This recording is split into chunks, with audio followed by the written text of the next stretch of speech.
la evaluación, qué pasa, a ver qué pasa en el grupo, en el curso, porque ustedes me habían dicho que el 18 tenían 3 evaluaciones, pero acá yo tengo anotado con ustedes que habíamos puesto el lunes que viene y el otro lunes, por lo que el 18 tenían evaluación. A ver quién me cuenta.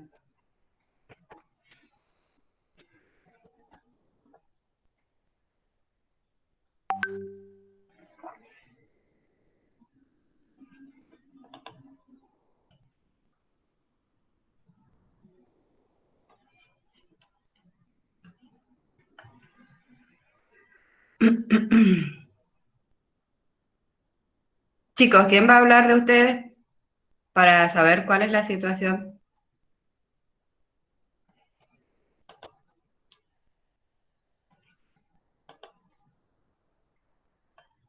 Profe, pasa que lo de la burbuja impar, par, perdón, nosotros tendríamos una prueba el 14 y, Sí.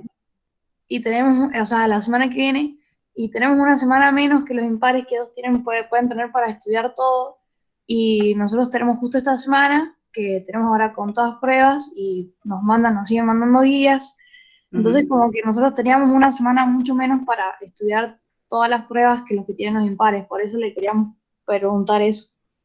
Claro, pero mira, primero, a ver, ¿tienen miedo ustedes veo que tienen miedo a la evaluación o tal vez a que no les va a alcanzar el tiempo para estudiar? ¿Qué es lo que veo, los pros y los contras? En cuanto a trabajo, el trabajo, por ejemplo, ya debería estar dado a esta altura para que ustedes, por ejemplo, en esta semana, yo les tengo que estar controlando, revisando todo el trabajo porque no es cualquier cosa, ¿bien? Es decir, es más, por ejemplo, ustedes las materias troncales que tienen en la modalidad son biología, física y química, ¿bien? Entonces yo no les puedo dejar de exigir menos porque si no, por ejemplo, si no saben bien las partes de la célula, después no van a entender lo que yo les explique de genética o lo que les explique de fotosíntesis o de respiración. Así que hay cosas que las tienen que tener bien aprendidas, no así con un trabajito y aparte tampoco les voy a pedir un trabajo cualquiera. Eh, Eso por un lado, es decir, que si es un trabajo, tendría que darse desde hoy o mañana a lo sumo y yo ir viendo el proceso para recién ver qué es lo que van a exponer el día lunes. Eh, Más o menos, si es un trabajo, nos vamos a ocupar mínimo 2 módulos para la exposición, ¿bien? Eh, y a mí se me ocurría, si ustedes quieren un trabajo, ofrecerles variantes, ¿bien? Por ejemplo, por lo menos 2 o 3 variantes, ustedes eligen cuál quieren. Pero tendría que ser ir revisándolos durante la semana, si no va a ser así nomás. Entonces, y si no, es decir, a mí se me había ocurrido o plantearles una situación problemática que la resuelvan pero en grupos de 3. Y si no, en grupos de 3, exponer características, es decir, algunas situaciones problemáticas más sencillas o más cortas, y ustedes y tienen que exponer partes de la célula procariota, eucariota animal, vegetal, y les voy a hacer algunas preguntas de los mecanismos de transportes a través de la membrana. Y incluido el tema de hoy, que es lo de osmosis. Eh, Eso es lo que yo he estado pensando, por eso les dije anoche que lo iba a pensar y que hoy íbamos a hablar. Eh, y si no, la evaluación escrita, que en el caso de que, es que el problema es que todavía no sabemos si volvemos a la presencialidad o no, porque si volvemos a la presencialidad, sí, les tocaría la burbuja PAR. Si seguimos con la modalidad virtual, tal vez si ustedes que se les ha juntado tanto, podemos hacer todo la otra semana y hacemos una evaluación, es decir, todos rinden el mismo día, ¿entienden? Es decir, que porque ya a esta altura todos están, todo el curso van viendo los mismos temas, entonces la diferencia se va a dar si hacemos presencial o no. Y si hacemos, lo que pasa es que también se puede hacer que todos rindan el mismo día, unos virtual y otros presencial. Nada más que el problema es que no vamos a tener internet para todos en el colegio. O también puede ser que si seguimos presencial, pasemos directamente a la fecha que ustedes me están diciendo que tienen problemas de que se les han juntado las tareas. Eh, que habíamos dicho el día, a ver, el día lunes, no me acuerdo ya la fecha que habíamos puesto con ustedes. Eh, Para presencialidad creo que es el lunes de cada primer día que vaya claro, el entonces, alumno. bueno, entonces el lunes ese puede ser que unos hagan virtual y otros presencial. También puede ser esa otra variante. A ver, esperen, acá yo había anotado el 14 o el 21 de junio. Entonces, pasar al 21, pero de todas maneras casi estamos en lo mismo, porque ustedes la semana que viene van a tener el 18, me dijeron 3 pruebas. Sí, pero igual Eh, el 21 nos viene muchísimo mejor que el lunes 14, que estamos ajá, llenos de bueno, pruebas. bueno, entonces pasan al 21. Sí, y profe, con los pares hemos dicho que creeremos que sería mejor una prueba escrita con multiple choice para el lunes 21 que una exposición ese mismo día. Así que una exposición oral, digo. Eh, bueno, Pero, bueno, es decir, claro, a ver, no, lo de lo que nos estábamos quejando es que no teníamos tiempo si era para el lunes o el viernes, así que el hecho de que nos pase un al día que no nos 21. acordábamos el 21 exactamente, Claro, a ver, espere, porque yo justo no estoy viendo acá pero creo que había anotado el 14 y el 21. A ver, espere, ya me Claro, fijo profe, es que justo como que empezaron esas 2 semanas, a nosotros nos pasó lo mismo la semana pasada cuando empezó la fase uno del grupo impar, porque las Ujú, evaluaciones se la tomaron a los par la semana presencial y entonces a nosotros ahí nomás nos pasaron todas las evaluaciones la misma semana, los mismos trabajos y tuvimos la misma situación, pero bueno, lo mismo tuvimos que hacer las evaluaciones y hacer las guías, pero bueno. ujú, Creo que se da por eso, porque justo si volvemos a la presencialidad, ahí se divide eso y es como que se te junta todo, pero bueno, claro. la misma situación nosotros. Bueno, se me ocurre esa, pero también, si sería, puede ser a través de la plataforma, eh, pero más o menos yo les digo, va a ser como el repaso que vamos a hacer, creo que lo vamos a hacer el viernes, sería una cosa así, múltiple, pero por ejemplo, la nota no se les va a dar en el momento porque es todo un conjunto de actividades que les voy a dar, es decir, emparejamiento, múltiple opción, verdadero o falso y responder algunas preguntas abiertas, que es más o menos como se les toman las pruebas a ustedes. Entonces, como en el caso de las preguntas abiertas, el sistema no las puede valorar, sino que las tengo que hacer yo manualmente, entonces la respuesta no va a ser, la nota no va a ser inmediata. Sí se puede hacer inmediata si ustedes hacen un múltiple opción, nada más. Pero, bueno, veríamos entonces ahí en ese caso si pueden hacerlos todos a través de la plataforma el mismo día. Eh, Así que bueno, tal vez la parte también lo puedo hacer de dos maneras.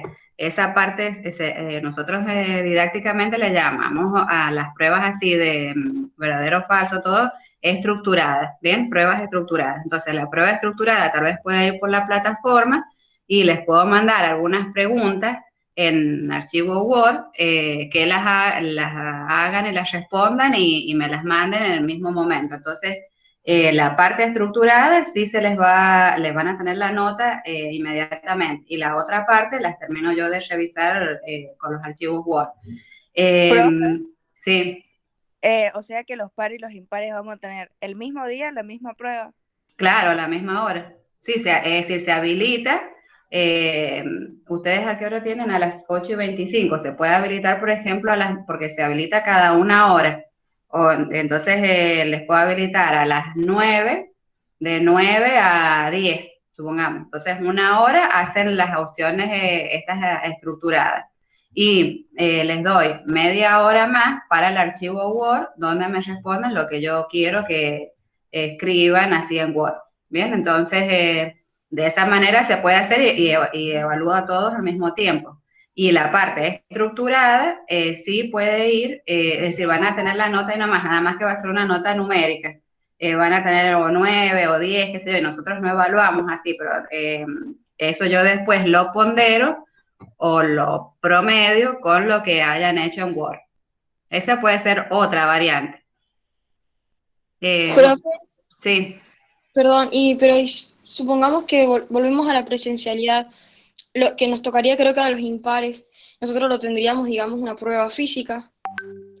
No, ahí bueno, en ese caso sí, porque no tendría internet para todos, pero si lo mismo que les estoy tomando a los demás en la plataforma, se los tomo a ustedes en papel. ¿Entiendes? Y las mismas opciones las paso a papel y lo hacen ustedes ahí en formato papel. Es decir, sería lo mismo, nada más que uno lo van a hacer virtual y otro presencial. Esas son las variantes que se me ocurren por lo que se posterga la evaluación al día 21. Eh, Porque, Profe, sí, el día 21 es el lunes. feriado. ¿Qué tal si hacemos, Ah, porque es feriado. sí, escuche, pero nosotros pensamos que queremos el día de esa prueba, ese día de esa prueba. Entonces, ¿por qué no Ajá. hacemos los dos cursos virtual y es más fácil? Tenemos tiempo de estudiar, estamos de acuerdo en ese día y no tenemos ninguna otra cosa que hacer, así que, ¿por qué no Ah, bueno. hacemos los dos Sí, no, yo virtuales? no tengo problema. Lo que pasa es que por ahí, qué sé yo, a nosotros nos retan si hacemos actividades que están fuera del horario de clase. Si ustedes no tienen problema, yo tampoco. Sí, para mí es mandar la evaluación a través de la plataforma. Así que, no sabía que era feriado ese día. Eh, bueno, yo no tengo problema. Sí, en realidad toda esta situación es muy anormal, entonces, bueno, hay que tratar de ver las mejores formas de solucionar los problemas.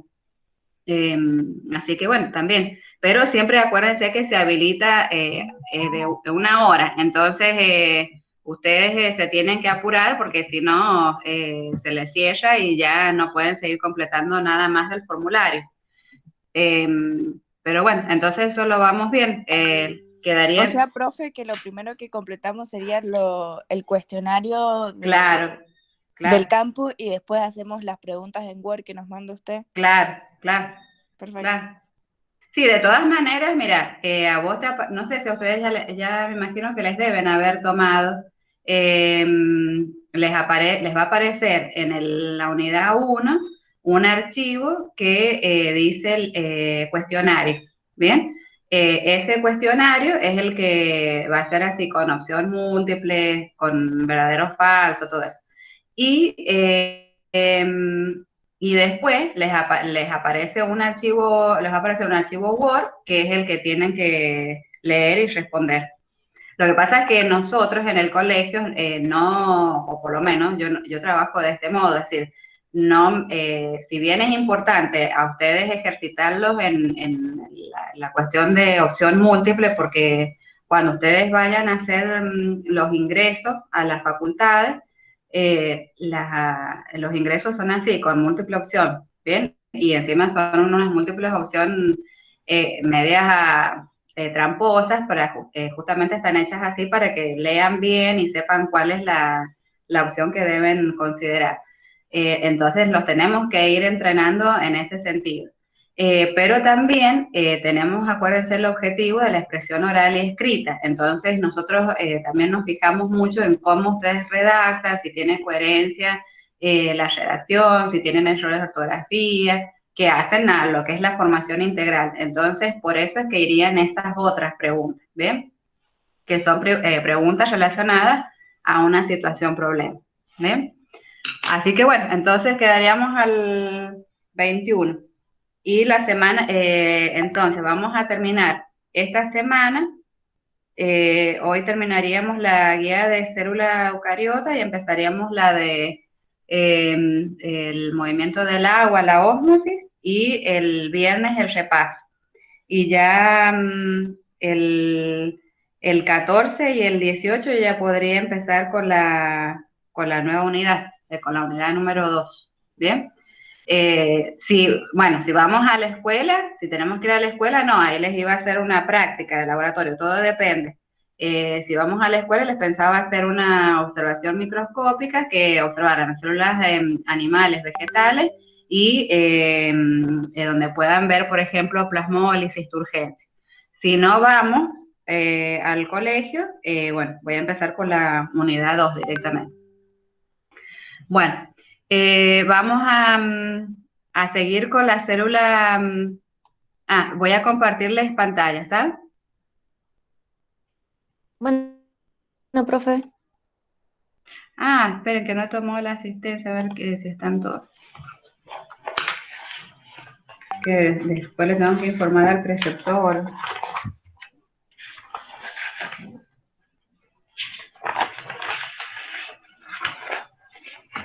A ver, Felipe. Presente, profe. Bueno, Ignacio, Presente, profe. Franco, Presente, profe. Santiago, varón. Santiago Profe, varón. se siente mal Santiago Barón, por eso no se metió. Bueno, porque he visto que han estado presentes todos en filosofía. Paula, Presente. Santino, sí está. Presente. Úrsula también. Agustina, Presente. Guadalupe, Guadalupe Díaz. Guadalupe, ¿no está? Victoria,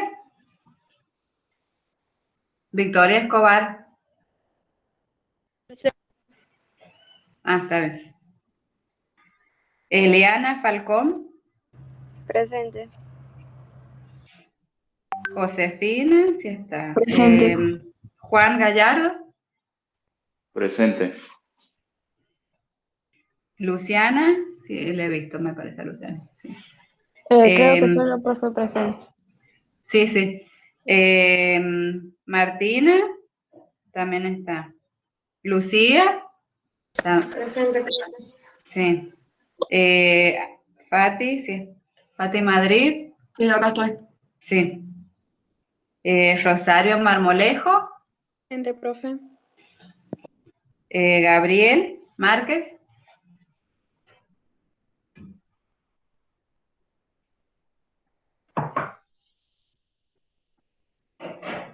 Juan Ignacio. Presente, profe. Agostina. Presente, profe. Santiago, sí está. Ariana también. Lorenzo también. Agustina Salinas. Presente, profe. Bien.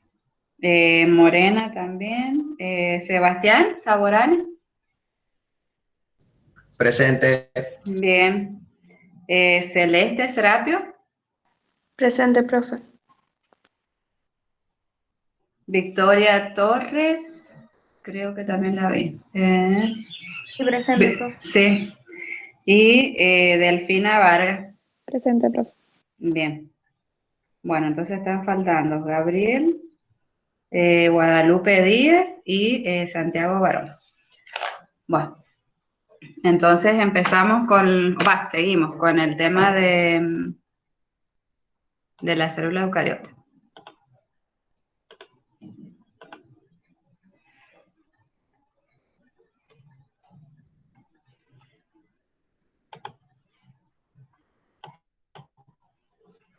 Ahí esa imagen se las había puesto porque ¿se acuerdan que habíamos estado hablando de los peroxisomas? Que los peroxisomas tienen enzimas que son las oxidasas y catalasas, que las oxidasas lo que hacen es combinar el hidrógeno que proviene de los sustratos orgánicos los une con el oxígeno que ingresa a las células y forma el peróxido de hidrógeno. Por eso es que justamente se llaman peroxisomas. Ese peróxido de hidrógeno, que es el agua oxigenada, por acción de la catalasa, entonces hace que la molécula de agua oxigenada se desintegre en moléculas de agua y de oxígeno, ¿bien? El año pasado yo les había, en la parte de metabolismo celular, les había hecho o les había mandado un link o si no una experiencia que tenían que cortar o pedacitos de hígado de pollo o bien papas, rodajas de papas, y les tenían que mezclar con agua oxigenada. Entonces, lo que se ve es esto, es decir, ahí se ven las papas y toda esa espuma, ¿qué es lo que sería ahí? Todo eso. Entonces, ¿qué les parece? Si les he dado la reacción química, ¿qué resulta de la acción de la catalasa? Oxígeno que se separa. Muy bien, es oxígeno y ahí se ven las moléculas de agua y ya casi ni se ven las rodajas de la papa, ¿bien? Entonces, ¿qué está implicando acá? Que las células de la papa tienen gran cantidad de catalasa y el hígado, no se usa hígado porque sí, sino que los hepatocitos o células hepáticas tienen gran cantidad de esta enzima, por eso es que la experiencia se puede hacer o con el hígado de pollo o con las rodajas de papa.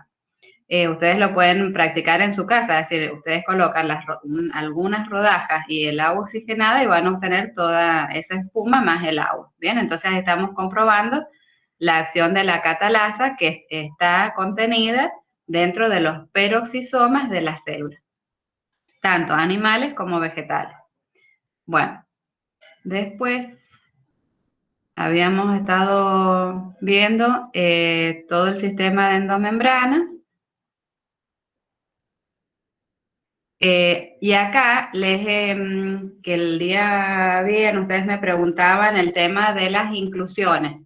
Incorporé este cuadro en forma más sencilla. Habíamos nombrado algunos de estos, o yo de lo que escuché que me habían hablado, habían estado investigando, el tema de las inclusiones. Entonces, las inclusiones si son, por ejemplo, pueden ser de almidón, los vamos a encontrar en células vegetales. Si son de glucógeno, en células animales como los hepatocitos o células hepáticas y las musculares.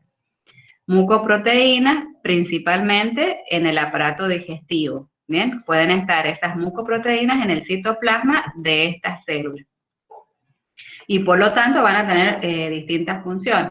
En este caso, tanto el almidón y el glucógeno son de reserva energética y las mucoproteínas, que son las que producen la mucosidad en lo que sería la nariz, la tráquea, la faringe, va a ser una función protectora. Los lípidos que podemos encontrar como inclusiones se pueden encontrar o como gotas de grasa o como gotas de gránulos de grasa o como gotas de aceite en el tejido adiposo o también en las células de las semillas, ¿bien? Por eso, por ejemplo, hay muchas semillas de las cuales se obtienen los aceites, el aceite de girasol, de maíz, es porque tienen esas gotas de aceite como inclusión. Las proteínas, tenemos estos ejemplos de proteínas albúminas y globoalbúminas, donde las podemos encontrar en ovocitos o en células hepáticas.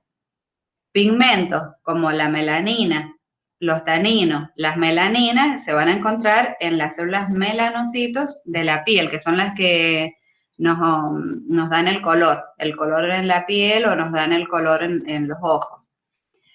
O también los taninos en las células vegetales. Entonces van a dar coloración. Taninos, por ejemplo, ustedes se dan cuenta cuáles son los taninos o que dan color en el té, por ejemplo, en el té, en el mate. Han visto que, por ejemplo, si se les cae un poco de agua de mate, queda manchado con verde. O el té también a veces colorea las tazas, quedan las tazas de color marrón, o también si se les cae sobre una tela queda de color marrón. Bueno, eso es porque los taninos son un tipo de pigmento que dan cierta coloración.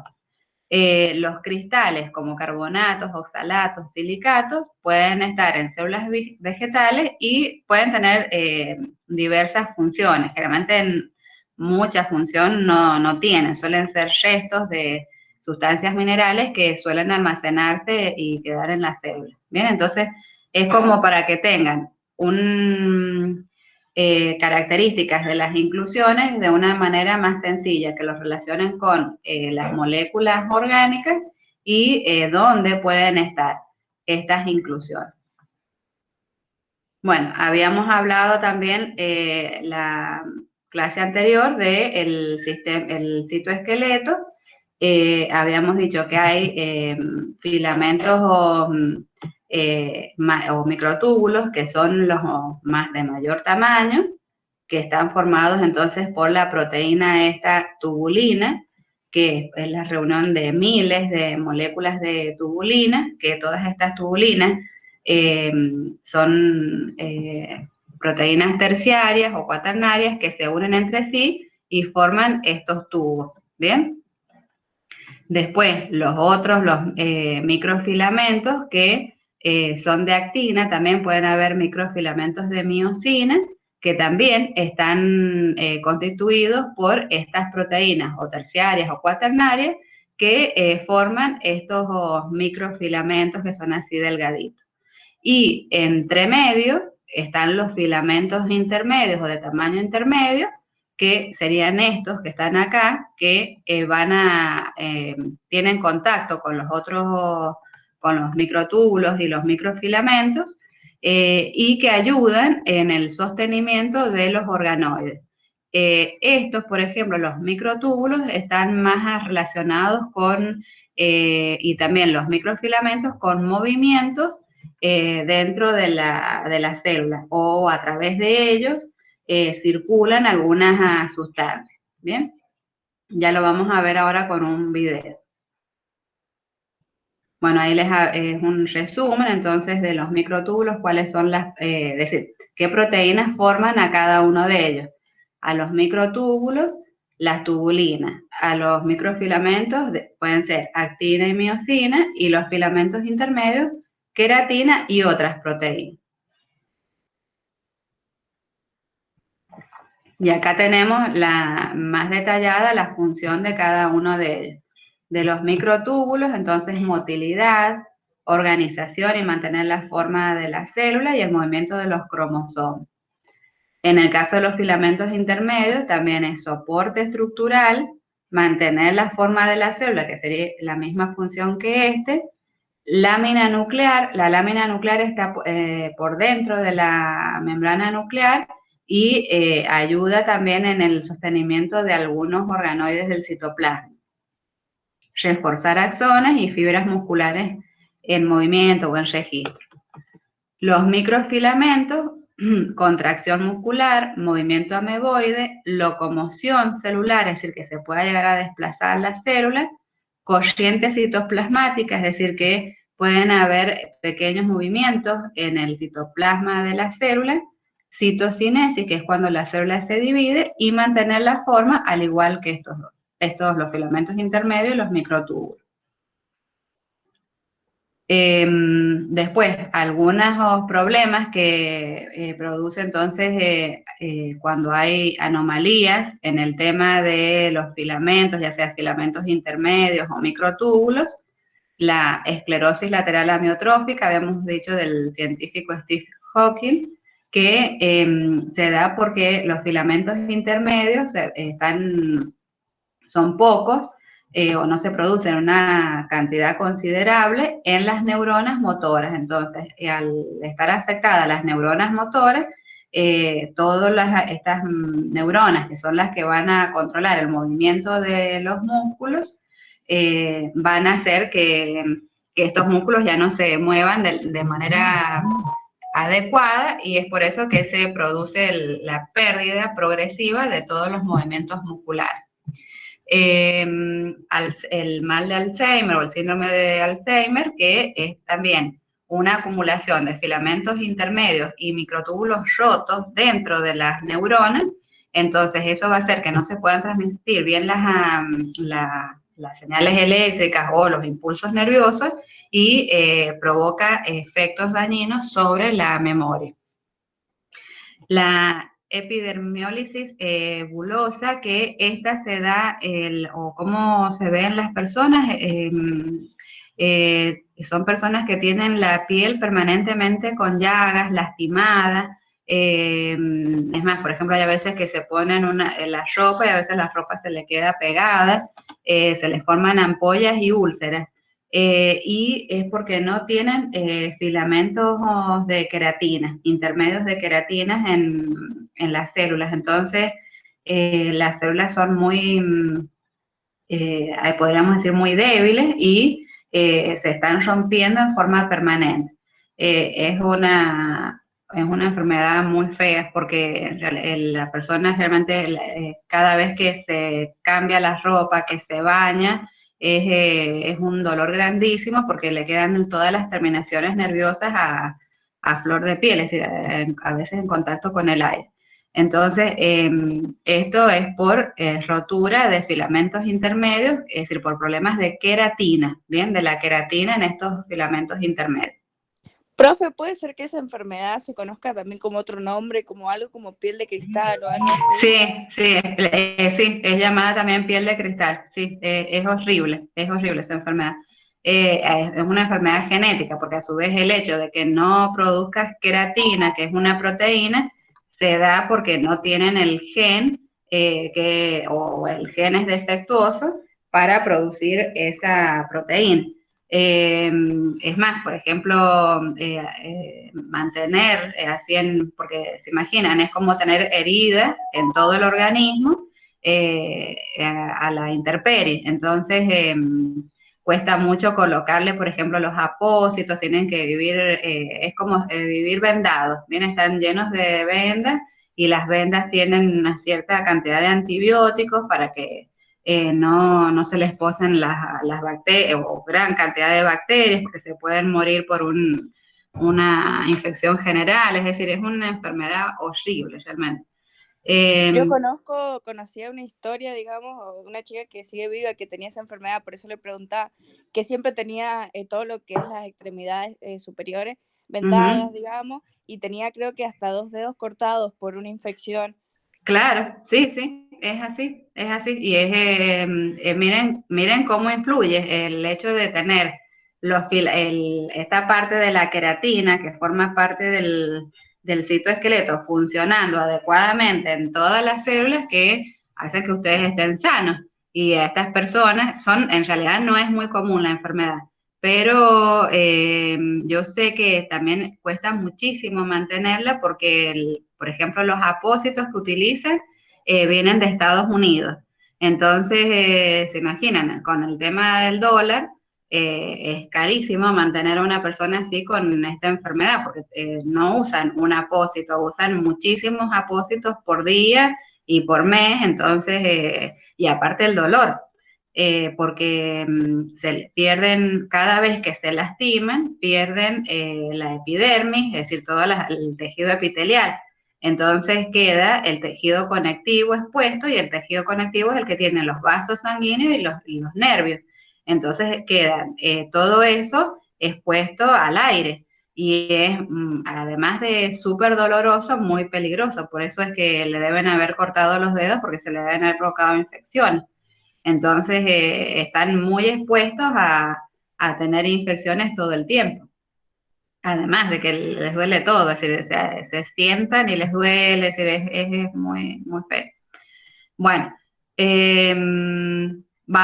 después les había explicado el centrosoma, que el centrosoma es el lugar donde están los centríolos.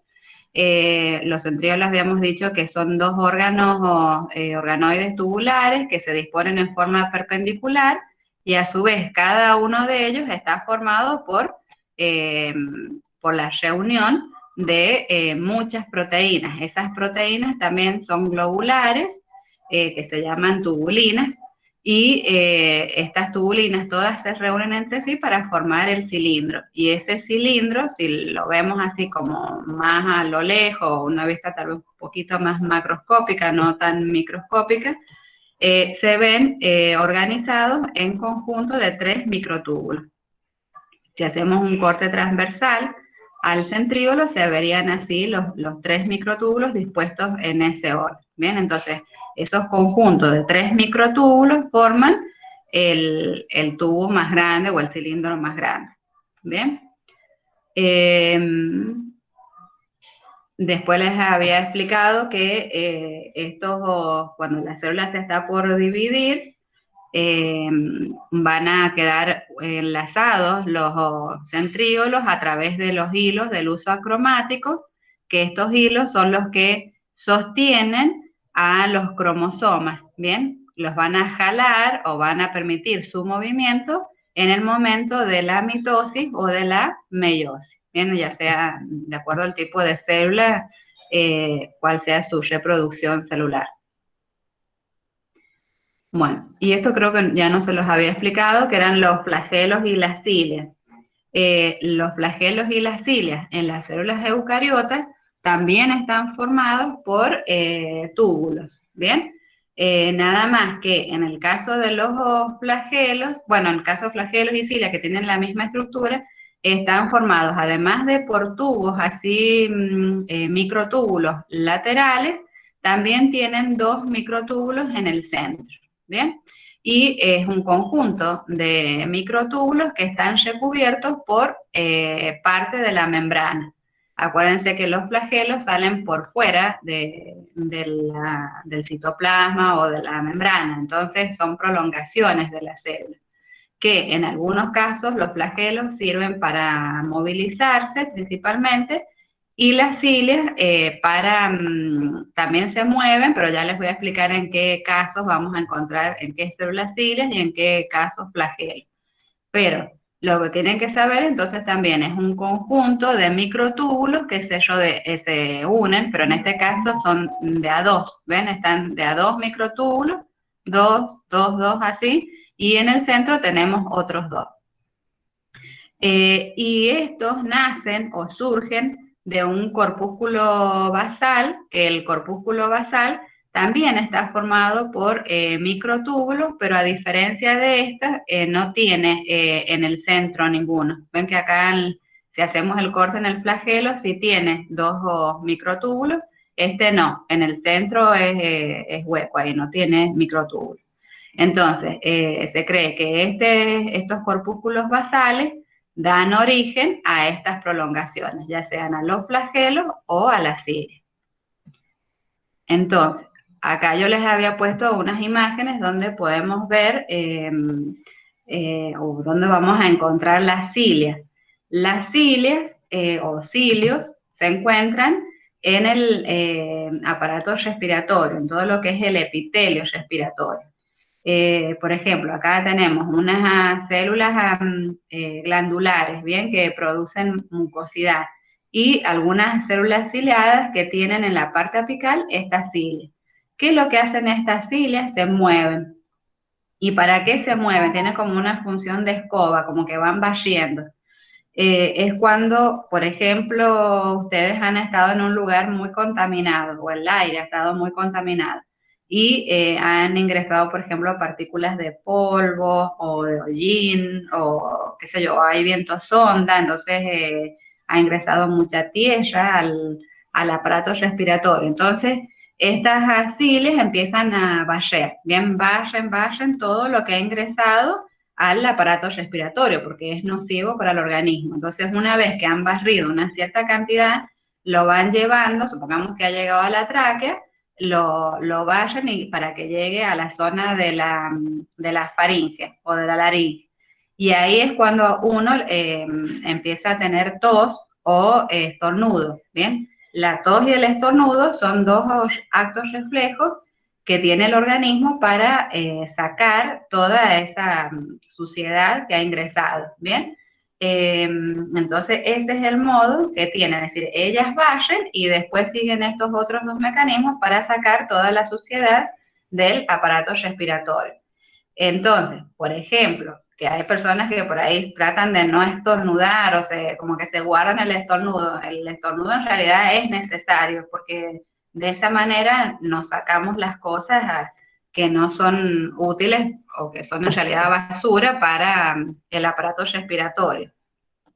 Lo que sí tenemos que tener el comportamiento que hemos aprendido ahora con la pandemia, que hay que estornudar sobre el pliegue del brazo, igual que toser de ese modo. Pero son dos mecanismos que el organismo necesita para sacar hacia afuera lo que es dañino. ¿Bien? Entonces, acuérdense, estas cilias que vayan, es decir, se mueven, pero para barrer sustancias innecesarias. Y el paramecio que tiene estas cilias alrededor de su organismo para poder movilizarse y también para hacer porque tiene acá, por ejemplo, un surco oral, se llama, entonces se va moviendo esas cilias y permite que, por ejemplo, que vaya el alimento acercándose hacia esa zona para que ingrese el alimento y lo pueda digerir. Entonces le ayuda como movilidad y para el ingreso de comida. Y en los flagelos, muy importante en el caso del espermatozoide, porque le permite el movimiento o nadar hacia donde está el ovocito. Acá, por ejemplo, en esta figura vemos el núcleo, el acrosoma es donde están como en las enzimas digestivas. El acrosoma sería como una variedad de lisosoma en el espermatozoide, es un tipo de lisosoma. El núcleo con todo el material genético, y después acá, eso que se ve ahí amarillito son las mitocondrias. Tiene gran cantidad de mitocondrias el espermatozoide. ¿Por qué? Porque las mitocondrias son los que le van a aportar el ATP para que se pueda mover. Bien, entonces, y el flagelo, que es generalmente bastante largo para permitir el movimiento. Y la eulena, que es otro tipo de protista, esta tiene el flagelo para movilizarse en ambientes acuáticos. Es decir que, si ustedes se fijan, las cilias y los flagelos sirven, son la estructura es una serie de microtúbulos reunidos, pero el movimiento o la acción conjunta o coordinada de estos microtúbulos va a permitir el movimiento en general para el desplazamiento. En este caso no se desplaza la célula, pero sí al moverse va a eliminar sustancias de desecho. Profe, Sí. ¿los dos se forman por conjunto de proteínas microtúbulos? Sí, sí, los dos están, por eso les he puesto ahí flagelos y cilias, los dos tienen este sistema de microtúbulos. Bien, es decir, los dos están formados por microtúbulos que en la parte central tienen estos túbulos o microtúbulos centrales. Y los dos se originan a través de corpúsculos basales. Si nosotros comparamos esta estructura con la estructura del flagelo bacteriano, es muy distinta. Si ustedes se acuerdan, el flagelo bacteriano tiene un filamento nada más, es un filamento y tiene, no sé si recuerdan, que tiene una zona del gancho y unos anillos. Esos anillos tal vez podríamos decir que tienen como una semejanza con este corpúsculo basal, pero es más o menos parecido, pero los autores dicen que casi no tiene nada que ver la estructura de los flagelos y cilias de las células eucariotas con los flagelos de las bacterias. Es decir, lo único que tienen en común es la función, que sirven para el movimiento, pero estructuralmente son muy distintos. Miren, la cantidad de microtúbulos que tiene. En cambio, el otro tiene un solo filamento, nada más, que es el que se mueve y que está rodeado por parte de la membrana plasmática. Entonces, esta es una estructura mucho más compleja. Bueno. Y Profe, ahí estaba, sí. Perdón que la interrumpa, pero en Curtis yo he encontrado que Los hilos y los flagelos tienen la misma estructura interna que consisten en anillos externos de 9 partes de microtúbulos. Sí, Entonces, ¿cuál es? A ver, para volverme a leer. Dice, la estructura interna de ambos consiste en un anillo externo de 9 pares de microtúbulos que rodean a otros 2 microtúbulos centrales.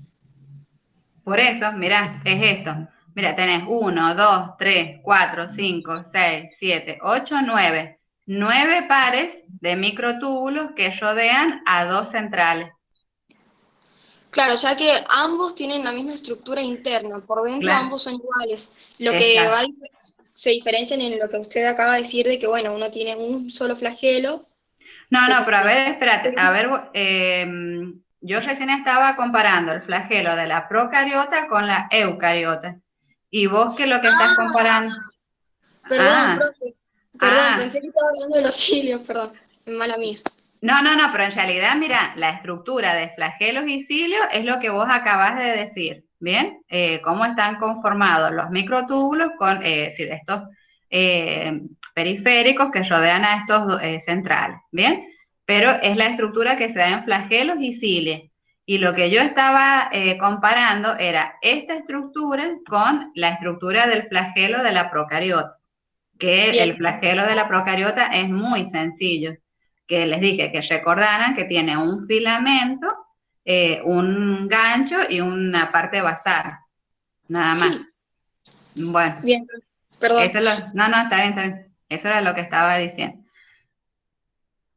Bueno, y ahora vamos al núcleo, a ver qué es lo que han encontrado del núcleo. Profe, ¿puedo leer lo que puse? Bueno, sí. Bien.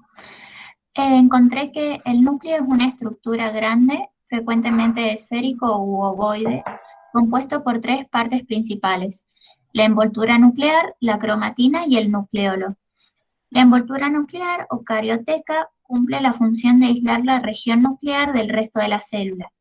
Se encuentra constituida por 2 membranas concéntricas, cada una de las cuales es una bicapa lipídica, forrada internamente por una lámina de filamentos proteicos, laminina, o sea, compuesta por laminina, la cual da soporte a la envoltura nuclear, determinando la forma y facilita puntos de anclaje a los cromosomas, organizándolos dentro del núcleo. También existe una matriz nuclear, un armazón de fibras que se extiende a lo largo del interior del núcleo. Las membranas internas y externas de la carioteca están separadas, pero a intervalos frecuentes estas se fusionan creando pequeños poros nucleares, por donde circulan los materiales entre el núcleo y el citoplasma. En el borde de cada poro, las membranas internas y externas de la envoltura se conectan. Solamente pequeñas moléculas apolares tienen paso libre, métodos de difusión simple o facilitada por la carioteca. Sin embargo, muchas de mayor jerarquía de organización ingresan por medio de una intrincada estructura proteica denominada complejo del poro nuclear, la cual reviste cada poro y regula como válvula la entrada y salida de dichos elementos hacia el interior del núcleo y hacia el exterior.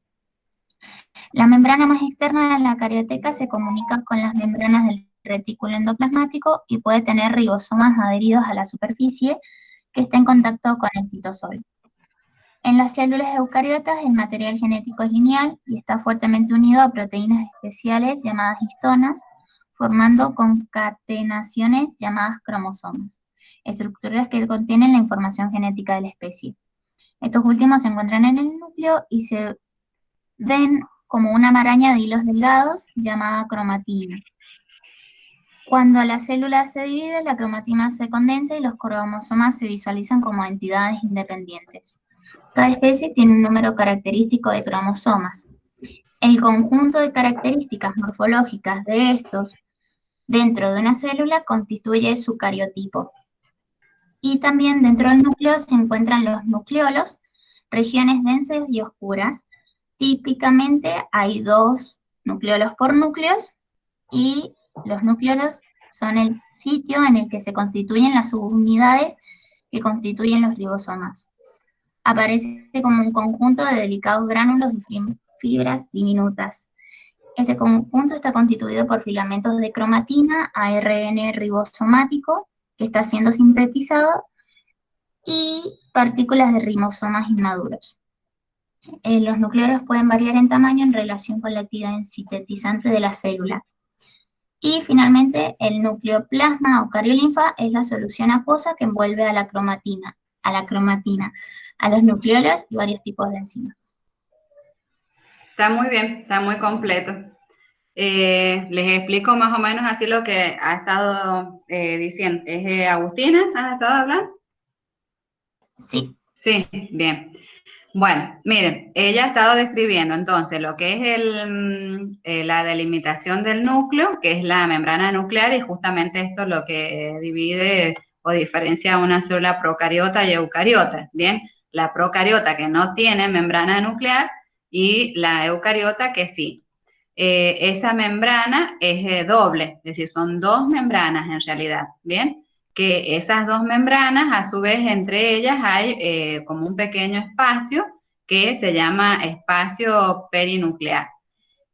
Son membranas fosfolipídicas, es decir, que al ser doble se ve como muy nítida y está como cortada, podríamos decir, o ahí es discontinua, y en la parte de la discontinuidad se da porque presenta poros, ¿bien? Entonces, en donde están los poros, ahí se ponen en contacto tanto la membrana interna como la membrana externa.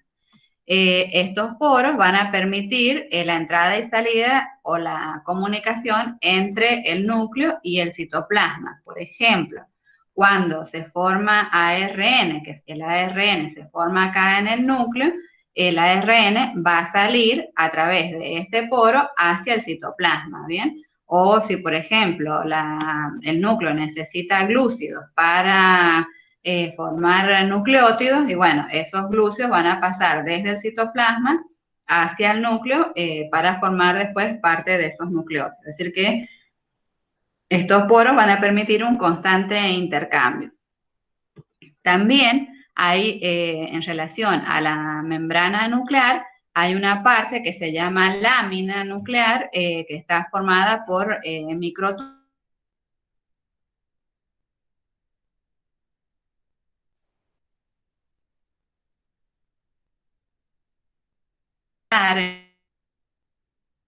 en el movimiento de los cromosomas cuando sea el momento principalmente de la división celular. La membrana nuclear, como pertenece al sistema de... Sí. Me parece que se cortó un poco recién. Ah, a ver. Sí, profe, estaba hablando y como que se dejó de escuchar y ahí volvió. Pero... Sí, ¿se puede repetir las últimas cosas que dijo? ¿Hasta dónde me han escuchado? Hasta lo de los poros. Ajá, hasta de los poros. Y algo entraban sustancias. Ajá. Ah, entonces se ha cortado un poquito nada más. Entonces, entran y salen sustancias a través de los poros. Y les estaba diciendo que en la parte interna de la membrana nuclear, hay una parte que se denomina lámina nuclear que está formada por microtúbulos, ¿bien? Y estos van a ayudar o van a sostener a lo que sería la cromatina y los cromosomas en el caso de la división celular. Profe. Sí. Yo en filamentos intermedios, cuando lo pusimos, o sea, decía que esos formaban la lámina nuclear, no los microtúbulos. No sé si es filamento intermedio. Pueden ser filamentos intermedios y microtúbulos que ayudan a sostener acá. Lo que pasa es que cuando se produce la división celular, intervienen casi todos los elementos del citoesqueleto para ayudar al movimiento de los cromosomas. En realidad, cuando se da la mitosis o la meiosis, la membrana nuclear se desintegra, ¿bien? Es decir, se separan todos los lípidos que la forman y queda solamente el citoesqueleto. Entonces, esos tanto los filamentos intermedios como los microtúbulos ayudan a jalar o a sostener a los cromosomas y que estos se vayan moviendo. Bien, entonces en realidad en ese momento interviene todo lo que es el citoesqueleto porque en realidad se mueve todo, es decir, queda como parte principal de ese proceso los cromosomas. Y el resto de los organoides, por ejemplo, las mitocondrias, los lisosomas, todo eso queda desplazado hacia los costados de la célula. Entonces, para que se puedan llegar a desplazar todos esos elementos y van a tener que intervenir todo el citoesqueleto para favorecer el movimiento. Bien, entonces, pero intervienen tanto filamentos intermedios como microtúbulos en ese caso. Bueno, les estaba diciendo ahí de la membrana nuclear, que también está conectada como forma parte del sistema de endomembranas con las membranas de los retículos, ¿bien? Entonces, del retículo principalmente rugoso, pero también puede estar conectado con el liso. O también puede tener sobre la parte externa de la membrana nuclear, es decir, la membrana nuclear externa, puede tener algunos ribosomas adheridos. ¿Ven? Por ejemplo, ahí se ven los poros y algunos ribosomas o algunos polirribosomas que se pueden encontrar adheridos a la membrana nuclear. Luego también se ve acá en esta imagen la cromatina, que se ve como si fueran hilos. Bien, esta cromatina entonces es el ADN que está unido a proteínas. Bien, está unido a unas proteínas que se llaman histonas. Entonces, el ADN más las histonas constituyen la cromatina. Que esa cromatina, ahí por ejemplo la estamos viendo de forma laxa. Cuando se condensa, porque la célula se está por dividir, forma los cuerpos que se llaman cromosomas. Y el nucleolo, que puede haber uno o dos por célula, está formado principalmente por ARN. Bien, es decir, hay como distintos estadios de maduración del ARN. Por ejemplo, pueden estar algunos ARN ribosómicos, pueden estar tal vez, se pueden estar modificando ARNGM o ARNT, es decir, que es un lugar asociado a el ARN, ¿bien? Pero principalmente al ARN ribosómico, es decir, que acá es donde se forman las subunidades del ribosoma. Una vez que se han formado, salen por los poros hacia el citoplasma y van a intervenir en la síntesis de proteínas. Entonces, puede contener también ARN, algunos nucleótidos, algunas enzimas, ¿bien? Y acá, ustedes también tenían que averiguar qué es lo que es el cariotipo. El cariotipo entonces es el conjunto de cromosomas que devienen o provienen de la condensación de la cromatina, ¿bien?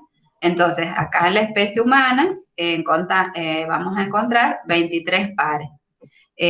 A todos estos que están acá hasta el par 22 se los llama o está relacionado con las características somáticas del cuerpo, ¿bien? ¿Qué significan las características somáticas del cuerpo? Es decir, las características de todo nuestro organismo cada una de esas características van a estar determinadas por alguno de los pares.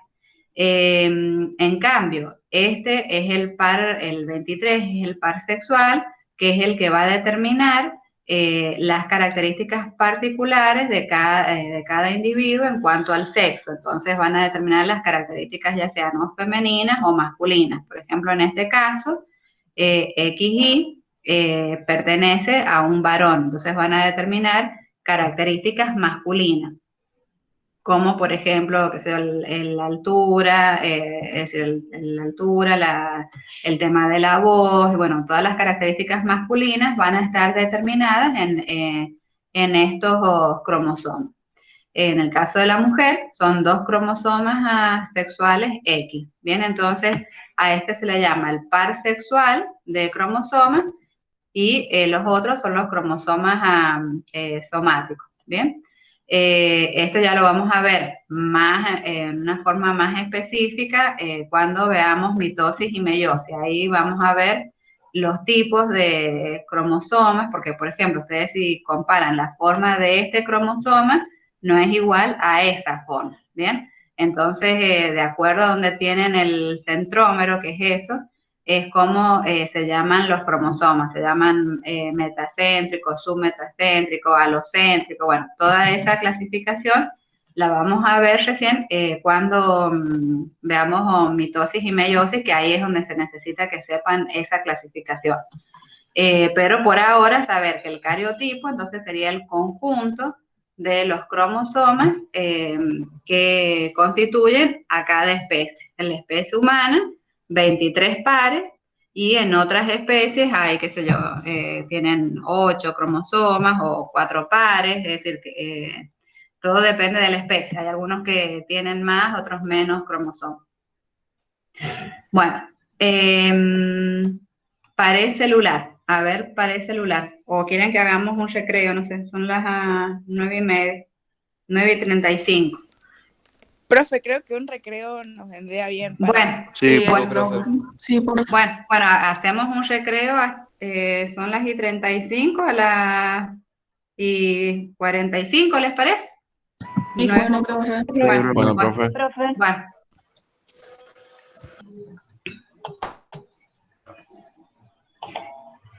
Bueno, seguimos. Bueno, profe. Estábamos entonces en la pared celular. A ver qué me dicen de la pared celular. A ver, Lorenzo.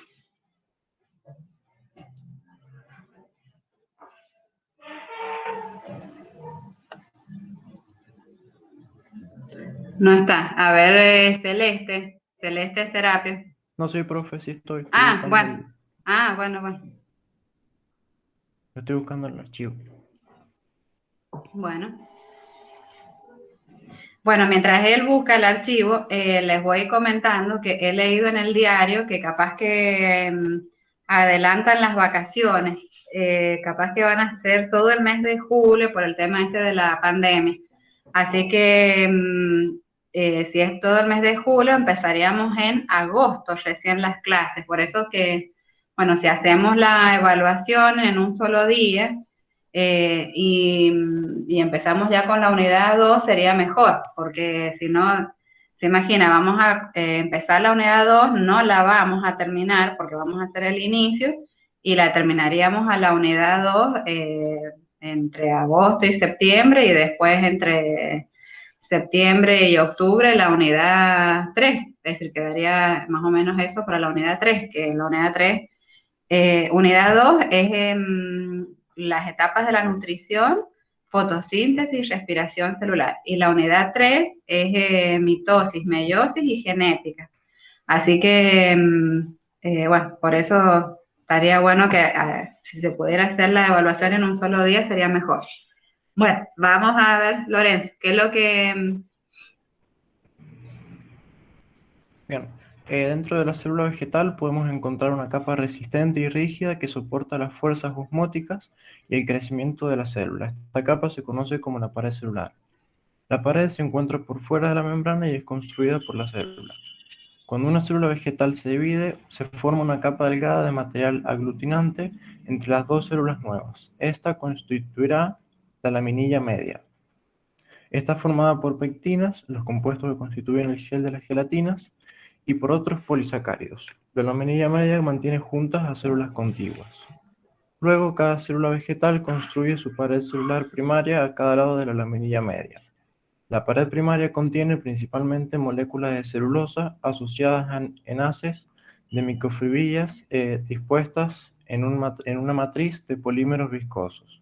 Es producto de la acumulación de 3 o 4 capas sucesivas de microfibrillas de celulosa compuesta entre un 9 y un 25% de celulosa.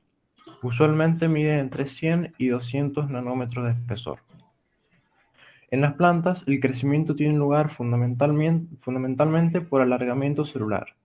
Estudios sobre el tema demostraron que en este proceso de alargamiento la célula agrega nuevos materiales a sus paredes.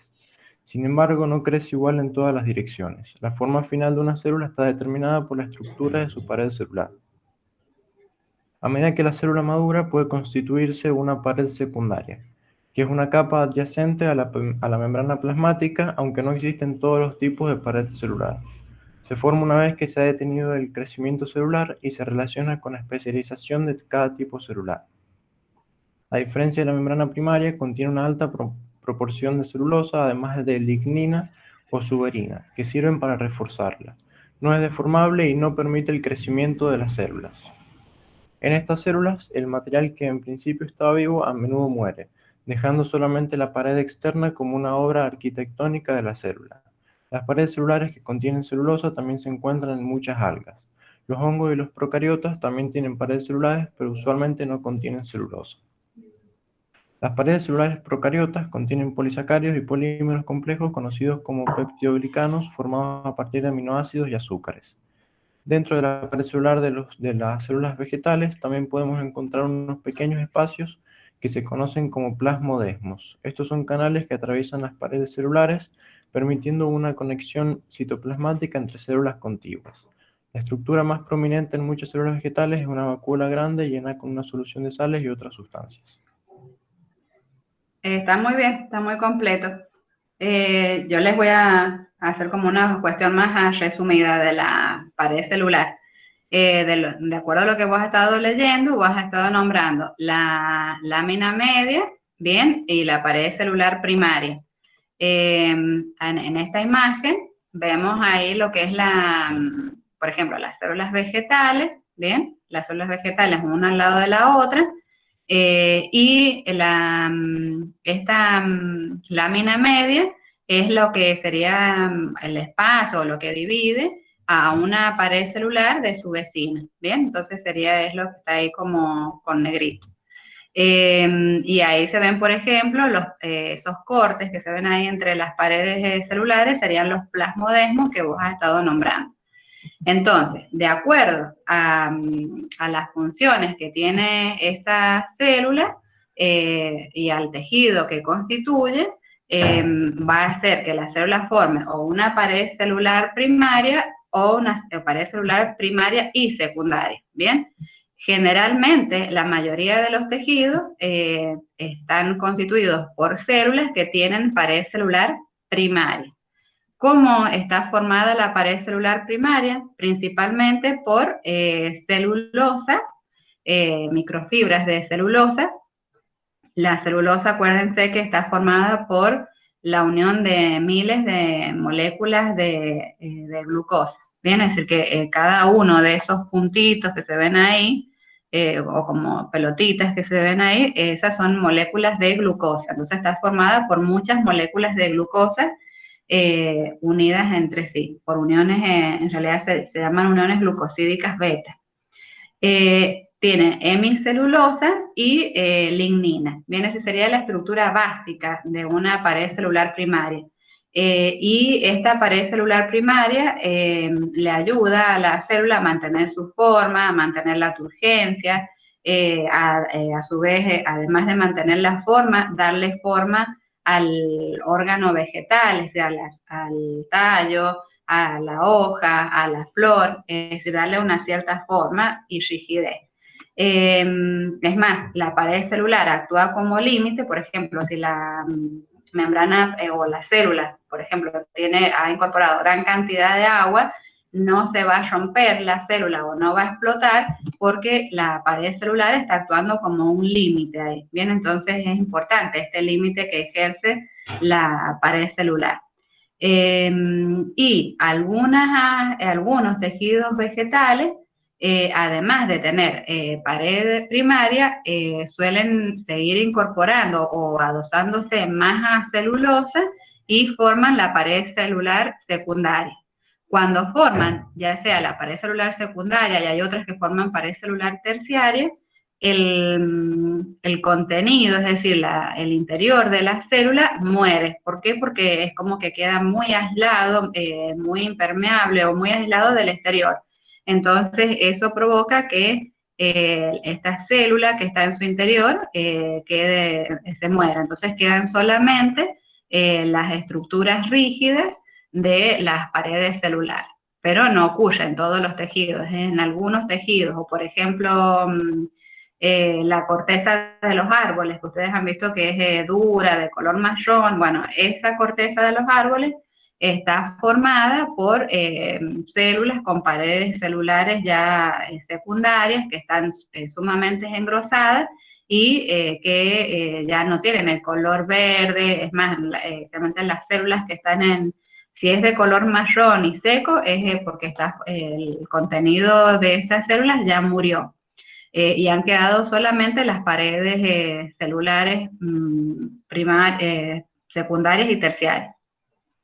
Pero la mayoría de los tejidos tiene paredes celulares primarias, y esa pared celular va a ir permitiendo también el crecimiento de las células. Es decir, a medida que se vaya produciendo más fibra, va a permitir que esas células se vayan elongando o vaya creciendo a la par de que va creciendo todo el contenido celular.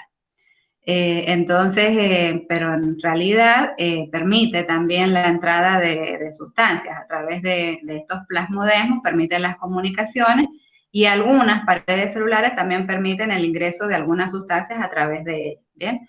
Pero sabemos que la que tiene permeabilidad selectiva es la membrana plasmática. Bueno. Y ahora les iba a mostrar un video, y después vamos a ver las diferencias entre células animales y vegetales. Un video para que veamos a ver si se ve de acá. Para que veamos así como integrado las funciones no las funciones, sino algunas características de la célula, ¿bien? Ustedes me dicen si se ve o no. Voy a buscar el enlace. Ahí. ¿Lo están viendo? Sí, profe. Sí, profe. Sí, bueno. Bueno, entonces yo lo voy a ir deteniendo para, por ejemplo, en esta imagen se ve la célula y yo les voy a ir haciendo preguntas. Acá, ¿qué es lo que se estaría viendo? El núcleo. ¿Esto? El retículo. No. El aparato de Golgi, ¿sí? El aparato de Golgi. Estos son mitocondrias. Acá, esto. Cilios. Pueden ser cilios. Bien. Bueno, a ver, sigo avanzando.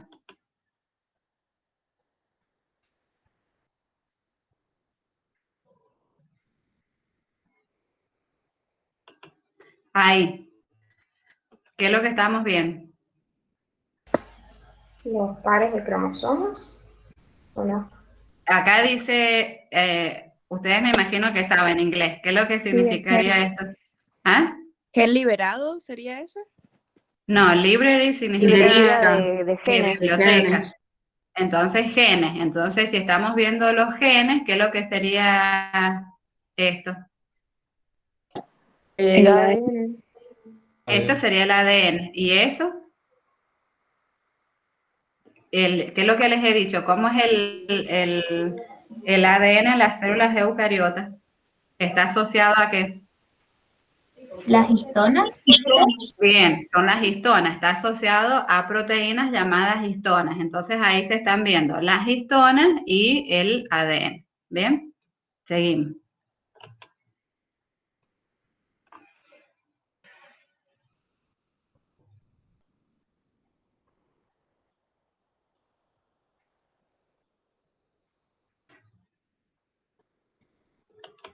Ahí dice gen transcripción. Ahí, ¿qué es lo que es la transcripción?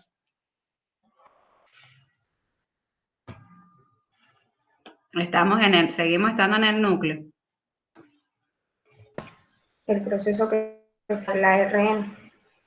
Bien, el proceso que hace que se forme ARN, es decir, se forma, acuérdense que a partir del ADN se forma el ARN. Bien, entonces ahí estamos viendo cómo la cromatina está permitiendo, o los genes que están en la cromatina están permitiendo la formación de ARN.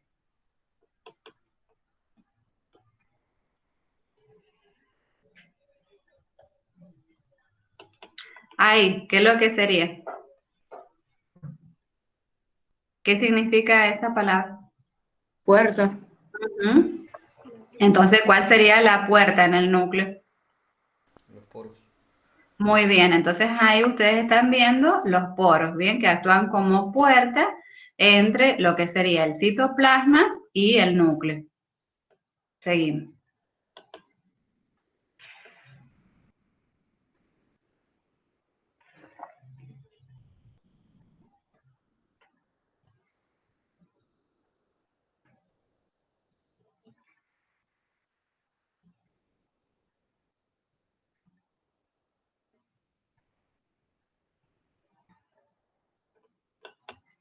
Ahí, el citoesqueleto. A ver, citoesqueleto, ¿cómo está constituido?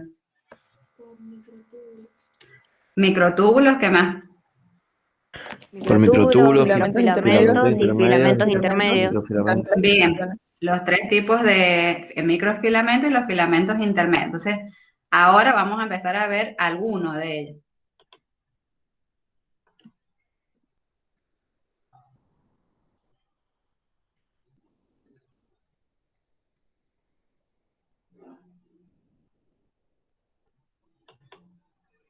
Ahí, esto, ¿qué les parece que puede ser? Microtúbulos. Los microtúbulos. Los microtúbulos. Bien, que están formados por esas que están ahí, ¿qué serían? ¿Cómo se llaman esas proteínas de los microtúbulos? La La tubulina. tubulina, Tubulina. bien. La alfa y Entonces, beta, ahí sería. bien, eso es importante porque después aparece otra imagen, porque esa es otra característica que ustedes tienen que incorporar. Los microtúbulos y los microfilamentos son como muy dinámicos, ¿bien? Es decir, se arman y se desarman, ¿bien? Es decir, las moléculas estas se unen y se separan y forman tal vez otro. Entonces, ahí estamos viendo. Y estas son proteínas transportadoras. Miren cómo esta animación está muy buena, a ver cómo transportan sustancias a través de estos microtúbulos y de los microfilamentos.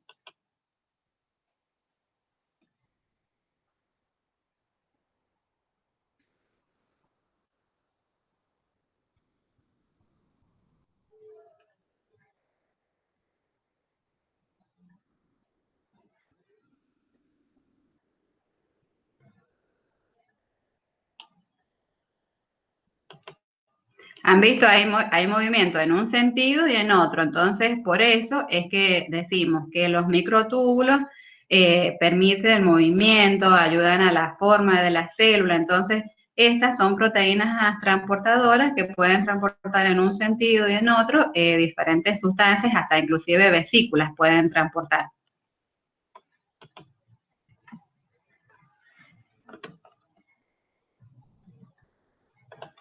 ¿Ven? Ahí el microtúbulo, cómo se van ensamblando todas las tubulinas para ir formándolos. Por eso les decía que es un proceso dinámico.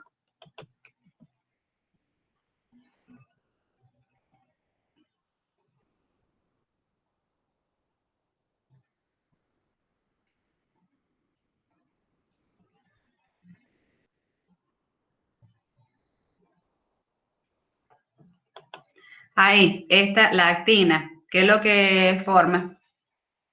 ¿Esto qué es lo que Los es? microfilamentos. Muy bien, un microfilamento. Acá estamos viendo cómo las proteínas de actina se van uniendo y van formando los microfilamentos. Y después, más adelante, vamos a ver algunos filamentos de miosina.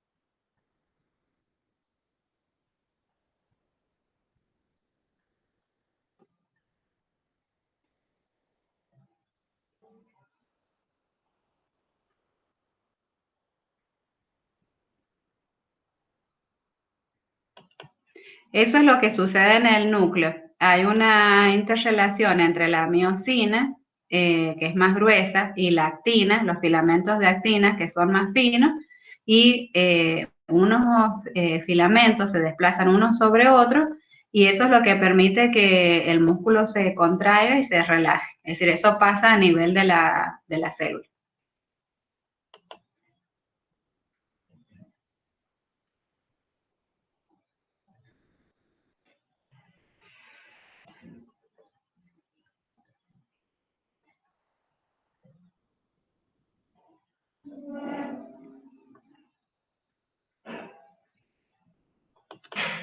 Miren, ahí vemos las mitocondrias. Las habíamos relacionado a las mitocondrias con la generación de energía. Pero acá están viendo, además de la generación de energía, cómo las mitocondrias pueden dividirse. Es decir, pueden formar más mitocondrias porque tienen el ADN.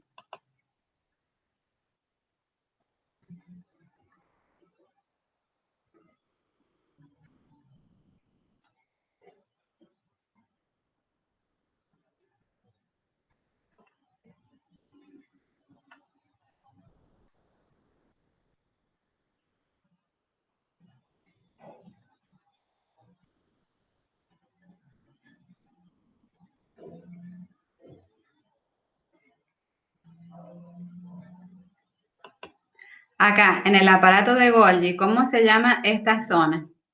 ¿Y qué es lo que sería eso? Esta parte, ¿qué es lo que sería? Esa parte es el núcleo y está mostrando la cara cis, cómo pasan sustancias a la cara cis. Pero sería el núcleo. Está bien. Claro, Es es el retículo, perdón. El retículo. Es el retículo que está enviando a través de vesículas a la cara cis del complejo de Golgi. En este caso, si por ejemplo fuera el retículo rugoso, estaría enviando proteínas. Bien. Acá habíamos dicho que se van a ensamblar, se van a modificar y se van a empaquetar. Y ahí están los paquetitos, entonces si pueden ser proteínas o lípidos, porque empaquetan todo eso. Y esta sería la cara trans.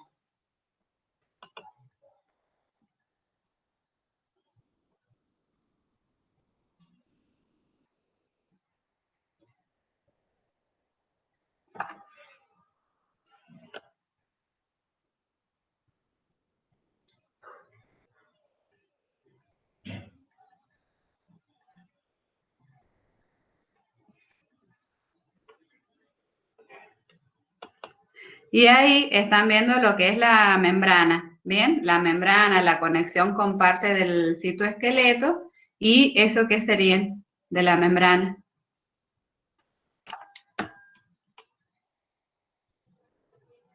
¿Qué parte? Y las grupos.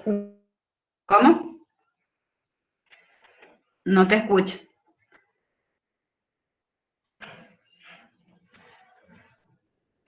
¿Te estabas hablando, Lucía?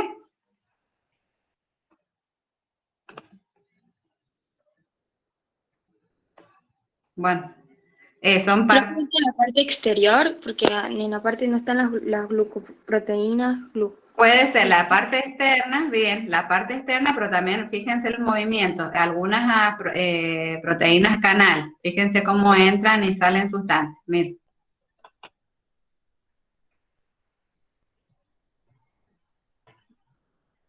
¿Ven? Ahí.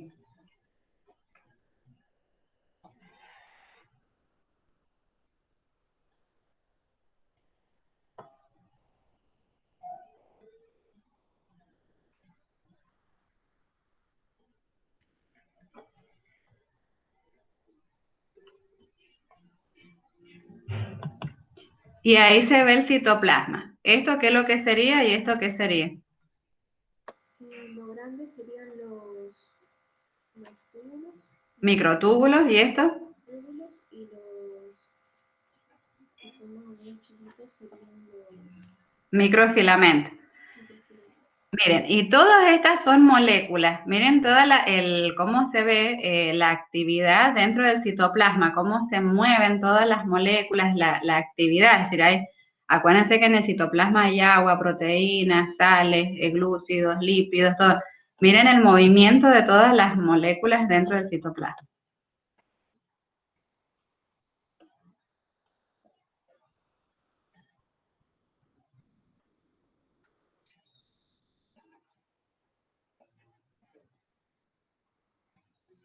Bueno, hasta ahí.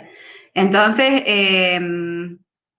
ese video era para mostrarles, ¿cuál es este? Cómo funcionan así en general las diferentes partes de la célula. ¿Ahí están viendo la diapositiva? Sí, profe. Sí, bueno. Y después en otro punto tenían que comparar las características de la célula procariota, eucariota, animal, la eucariota animal y vegetal. Este cuadro lo he sacado de Audersig. Lo que pasa es que ustedes en realidad deberían haber investigado con todos los libros de biblioteca, ¿bien? Por eso tal vez algunas respuestas no las han encontrado. En biblioteca está Audersig, Purves, Campbell, Curtis, entonces tendrían que haber consultado todos esos libros. Creo que se han llevado solamente en PDF Campbell y Curtis, y algunas respuestas estaban en los otros libros. Bueno, esta es extraída de Audersig. Entonces, tenían que ver, vamos a ir así en general, hablando entonces de las características. Pared celular, presentan todos, menos las células animales, ¿bien? Las características de la pared celular de procariotas y de la eucariota vegetal son diferentes, porque y bueno, Lorenzo recién lo leyó, que en las plantas hay principalmente celulosa, y en las procariotas habíamos nombrado los péptidoglucanos, los lipopolisacáridos, los ácidos teicoicos, es decir que es diferente la composición química, si bien los dos tienen, pero es diferente su composición. Y me he olvidado de marcar una diferencia entre la pared celular de las plantas, de las algas, los hongos, que no es la misma composición. Las algas pueden tener celulosa, pero los hongos no tienen celulosa, sino tienen una sustancia que se llama quitina. Bien, es decir, que sería la molécula que las integra es otra. La quitina, ¿Profe? sí.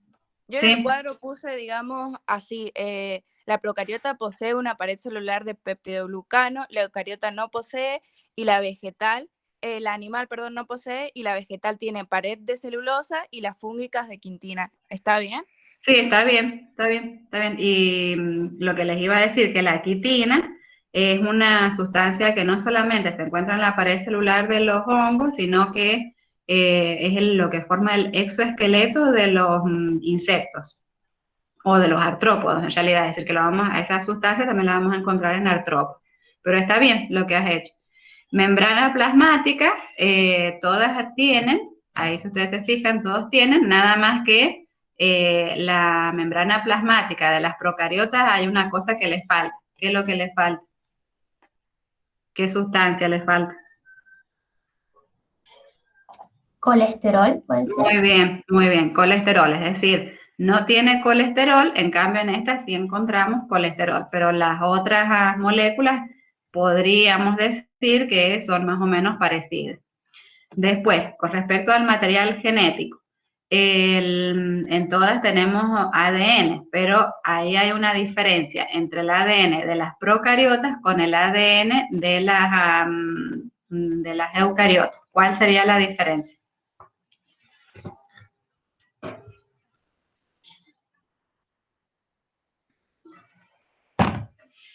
Que uno está en el núcleo y el otro no.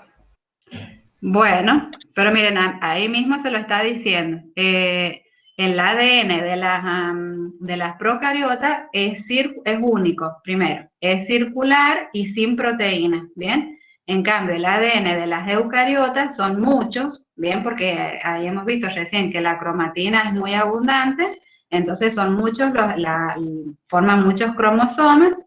Estos están formados por ADN lineal, que tiene proteínas llamadas histonas. Bien, entonces ahí es muy diferente el ADN que forma a las eucariotas que el ADN que forma a las procariotas. Es más, estas características de este ADN lo vamos a encontrar, acuérdense, en el interior de las mitocondrias y de los cloroplastos. Bueno, núcleo no tiene la procariota y estas otras sí. Envoltura nuclear no tiene y esta sí. Y nucleolo no tiene la procariota, pero las eucariotas sí presentan nucleolo. Habíamos dicho que el nucleolo es el que donde se van a ensamblar o es un almacenamiento de ribosomas. Esto sería entonces en cuanto al material genético, superficie del celular, material genético. Ahora vamos a las estructuras citoplasmáticas. Mitocondrias, no está en las procariotas y sí en las otras eucariotas. Cloroplastos no tiene la procariota porque habíamos dicho que no tiene casi organoides, tiene como único organoide el ribosoma.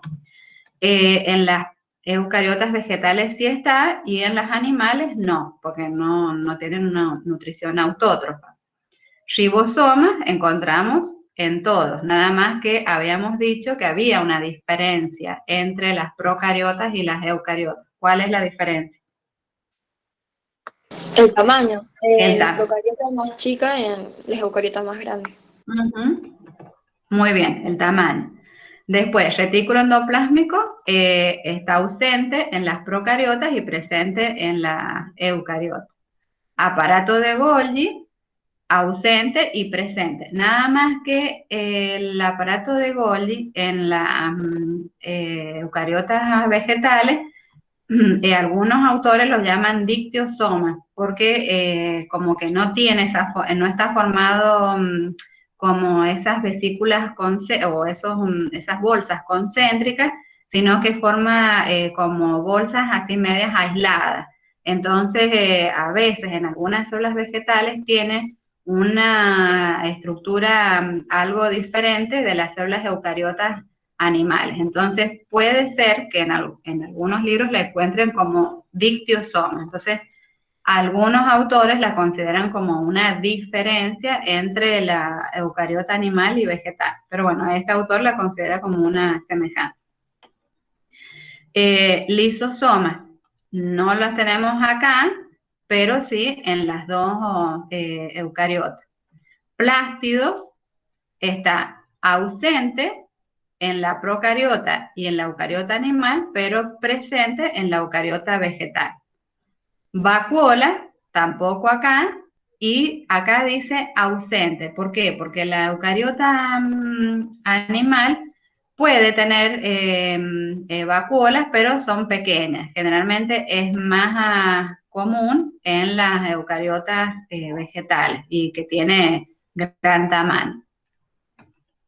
Bueno, otras vesículas y vacuolas, entonces ahí, en esto de otras vesículas y vacuolas, acá es donde considera la presencia entonces de esas vacuolas dentro de las células animales. Y ausentes en la procariota. Citoesqueleto, ausente en la procariota y presente en las dos eucariotas. Centríolos, ausente en la procariota, ausente en las eucariotas vegetales, no presentan centríolo. Esa es una diferencia entre eucariota animal y vegetal, y solamente está presente en las eucariotas animales. Si no tienen centríolos, ¿cómo van a actuar o cómo se van a dividir? Ahí intervienen los microtúbulos, ¿bien? Los microtúbulos son los que van a sostener a los cromosomas en el caso de que la célula se tenga que dividir y realizar una mitosis. Entonces, esa función es asumida por el citoesqueleto.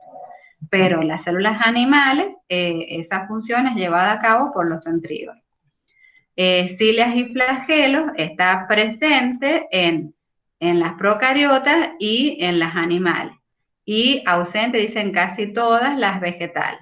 Pero hay una diferencia, habíamos hablado recién, la diferencia en la estructura de una cilia y un flagelo en una eucariota animal y en una procariota, que habíamos dicho que en la procariota es muy sencillo, en cambio en la que tiene el filamento nada más, en cambio acá habíamos dicho que tiene 9 pares de tubos que rodean a un par central de túbulos, ¿bien? Entonces, como una estructura mucho más compleja de los hilos y flagelos en las eucariotas animales, ¿bien?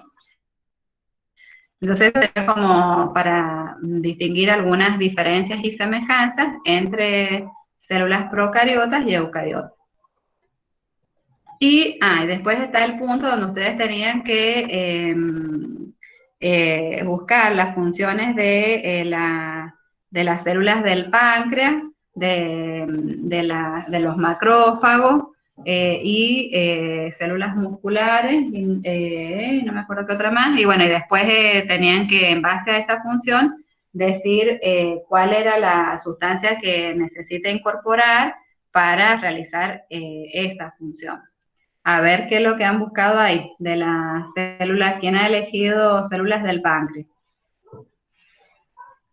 Células betas del páncreas.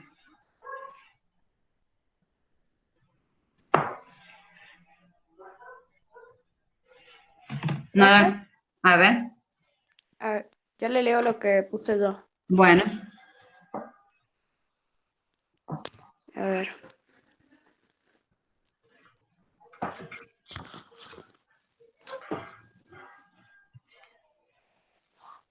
¿Quién está hablando? ¿Úrsula?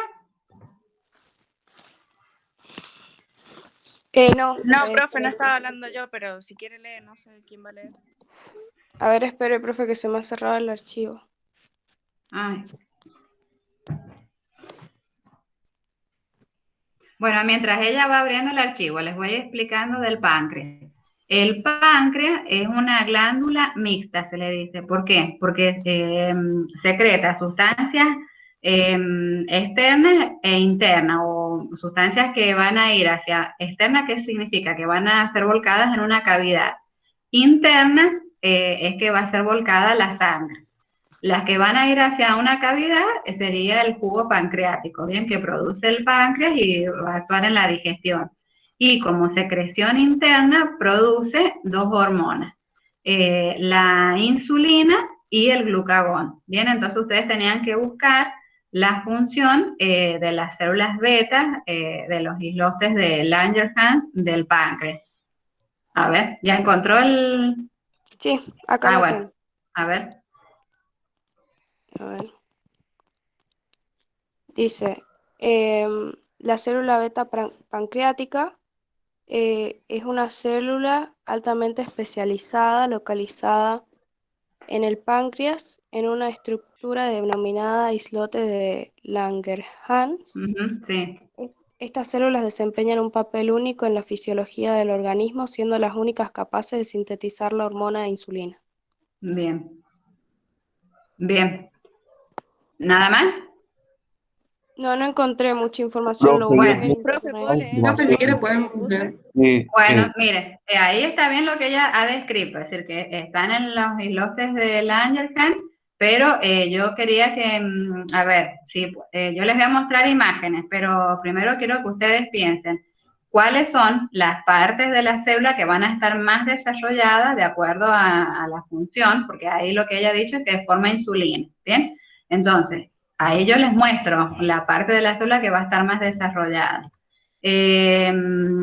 Pero primero eso y después qué sustancias necesita incorporar para cumplir esa función. A ver quién va a aportar. Profe, no sé si quiere leo lo que yo investigué. Bueno, dale. Bueno, los islotes de Langerhans o islotes pancreáticos son cúmulos de células que se encargan de producir hormonas como la insulina y el glucagón con función netamente endocrina. También secretan inmunoglobinas, forman pequeños racimos o islotes dispersos por todo el páncreas. Estos islotes fueron descritos originalmente por el histólogo alemán Paul Langerhans, por lo que lleva su nombre en su homenaje. Hay alrededor de 1 millón de tales islotes en el páncreas humano. Los islotes abundan más en la cola del páncreas. Gran parte de estas células son células beta relativamente pequeñas y de color azul, en grupos pequeños alrededor de las células beta. Se identifican células de mayor tamaño de color rosa o alfa. Además, poseen también células delta y células F, o sea, PP. Las células beta son las más comunes y las F las más raras. Las sustancias que producen cada una de estas células son células alfa, que producen la hormona polipéptida glucagón, células beta producen las hormonas polipéptidas insulina y amilina, células delta producen el péptido somatostatina, células F producen un polipéptido pancreático que inhibe la secreción exocrinas del páncreas y la motilidad del estómago y del intestino. Célula G produce la hormona polipéptida gastrina que estimula la producción del H, bueno, no sé si no entendí esto, No, por no, la pero... célula oriental del estómago, y bueno, después hice como una descripción de las células beta de insulina, no sé si quiere que lo lea. Sí, bueno, mira, ahí de todo eso, acuérdate que habíamos pedido solamente las células beta. Las células beta producen insulina. La insulina, ¿qué es lo que has dicho ahí recién? ¿Qué es lo que es? ¿Qué estructura química tiene? ¿Lo has nombrado? Inmunoglobinas, No. o sea que forman Eh, islotes dispersos por el no, páncreas. no, Son no, polipeptídicas. exacto, son polipéptidos y los polipéptidos los asociamos con las proteínas, ¿bien? Es como una variante dentro de las proteínas. Y si es una variante dentro de las proteínas, ¿bien? ¿Qué partes de las células, de esas células beta, va a estar más desarrollada para formar esa proteína? Mira, a ellos marco eso y eso. ¿Qué sería? Los ribosomas. Pero esos ribosomas, ¿dónde van a estar? ¿El retículo endoplasmático no sintetiza la Claro, el insulina? rugoso. Claro, entonces serían los ribosomas que están adheridos al retículo endoplasmático rugoso, ¿bien? Van a sintetizar la insulina, que es el polipéptido. Después va a pasar ¿a dónde? Acá. Complejo de Golgi. Al complejo de Golgi. Y el complejo de Golgi tal vez lo va a modificar y va a formar parte ¿de qué es lo que sería esto?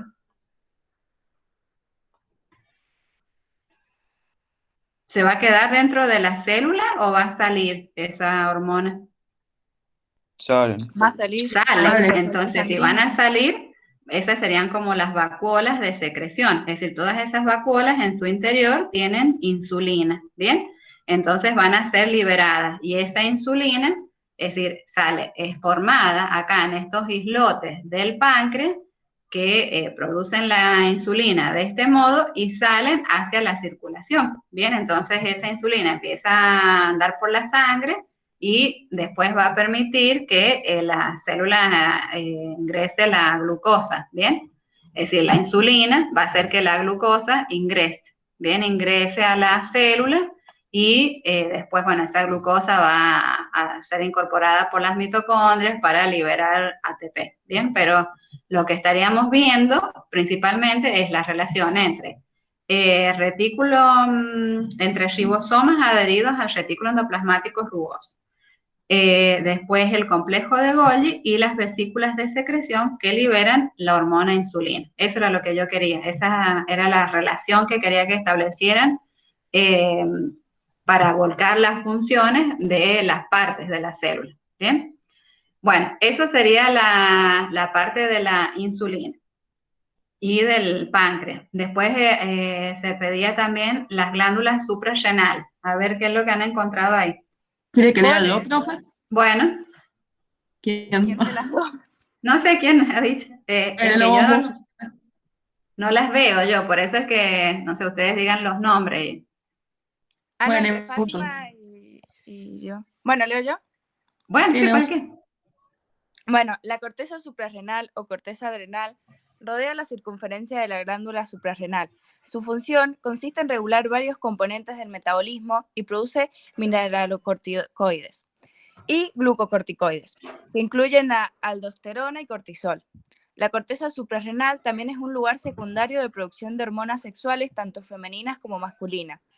La corteza suprarrenal segrega hormonas esteroideas de naturaleza lipídica, por lo que sus células presentan abundantes retículo endoplasmático liso y mitocondrias. En función de los tipos celulares y de la función que realizan, puede decidirse que tienen 3 capas diferentes de tejido. La zona glomerular, que son las células de la zona glomerular de la corteza suprarrenal secretan mineralocorticoides como la aldosterona y la desoxicorticosterona, en respuesta a un aumento de los niveles de potasio o descenso del flujo de sangre en los riñones.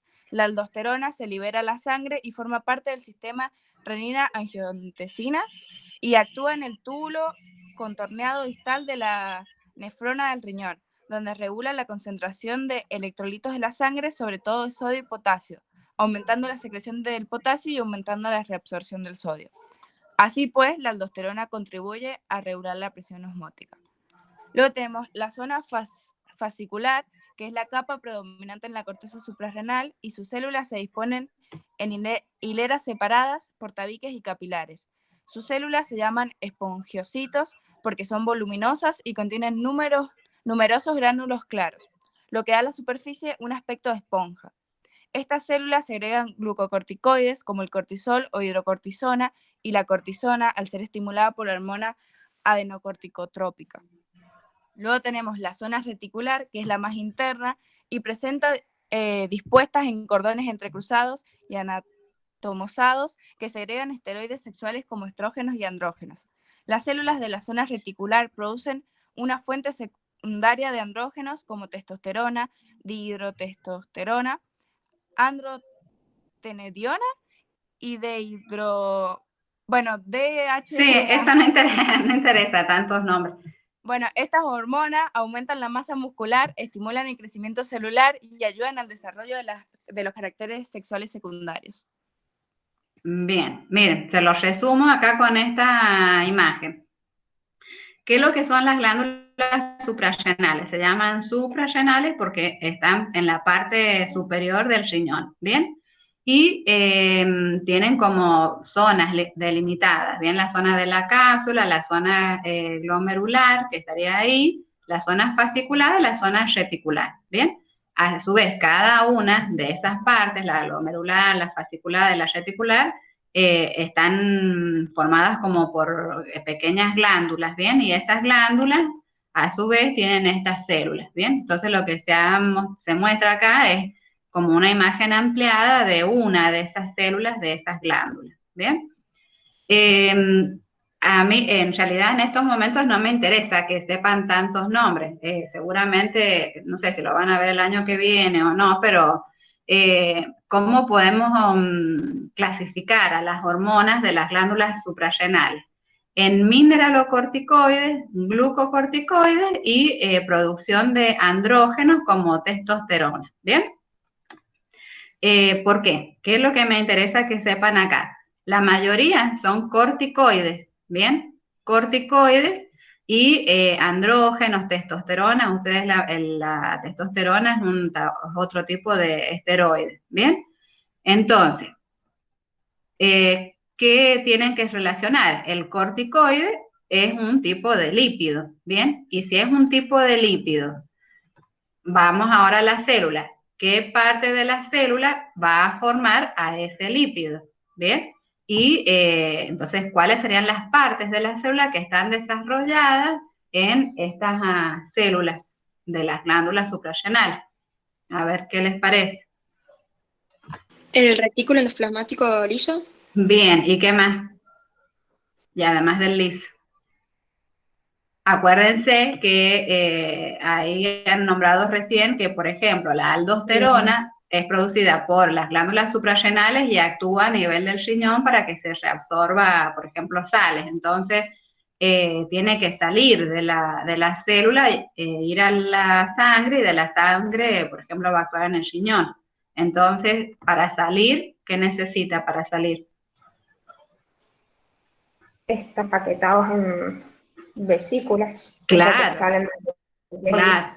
Muy bien. Entonces, miren las formas de la célula. Acá tenemos el liso y el complejo de Golgi. El liso, complejo de Golgi. El liso y el complejo de Golgi. Bien, es decir, que son las dos partes de la célula que van a estar más desarrolladas. ¿Por qué? Porque tienen la función de formar estas hormonas de tipo lipídicas, ¿bien? Que van a actuar en otras partes de la célula, ¿bien? Entonces, perdón, no, sí, en otras partes de la célula van a actuar en otras partes del organismo. Y otra referencia que les quería hacer es que tanto los hombres como las mujeres producimos andrógenos, nada más que esos andrógenos tal vez, o esas características masculinas no se manifiestan en una mujer. ¿Por qué? Porque también la mujer libera dos hormonas femeninas, estrógenos y progesterona, pero es decir, este es un dato interesante de que las mujeres también producimos una cierta cantidad de hormonas masculinas. ¿En dónde? En las glándulas suprarrenales. Bueno, y otra cosa que me he olvidado de decirles, si acá se forman hormonas lipídicas, ¿cuál es la molécula que tiene que ingresar a través de la membrana para que forme esas hormonas lipídicas? ¿Qué sustancia se necesita incorporar a la célula? Grasos. Ácidos grasos. Bien, ¿y esos ácidos grasos por dónde van a ingresar? ¿Por qué parte de la membrana? Por las proteínas. Por las proteínas, ¿y por dónde más podrían ingresar? Si los ácidos grasos son hidrofóbicos.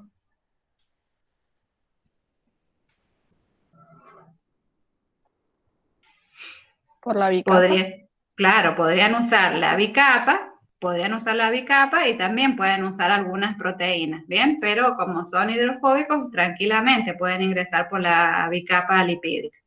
Y en la parte del páncreas, habíamos dicho que el páncreas produce la insulina, que es un polipéptido. Ese polipéptido necesita una molécula más pequeña para formarse. ¿Cuál es la molécula que necesita? ¿Proteína? No, si el polipéptido es como una molécula más pequeña que la proteína. ¿Cuál es la molécula unidad o de las proteínas o de los polipéptidos? Los aminoácidos. Bien, los aminoácidos, ¿a través de qué parte de la membrana van a ingresar? ¿Y a través de qué transporte?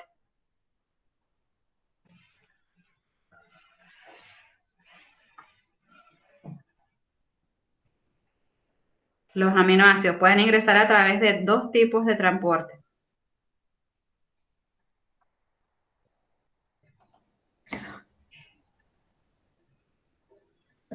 Por medio de la... Perdón, perdón, seguí. ¿Quién está hablando? ¿Pati? No, yo no. Ah, no, entonces, no sé, Agustina, creo que... Agustina. Igual puede ser que por difusión simple. No. Profe. Por difusión facilitada por medio de las proteínas carrier, ¿puede ser? Claro, exacto.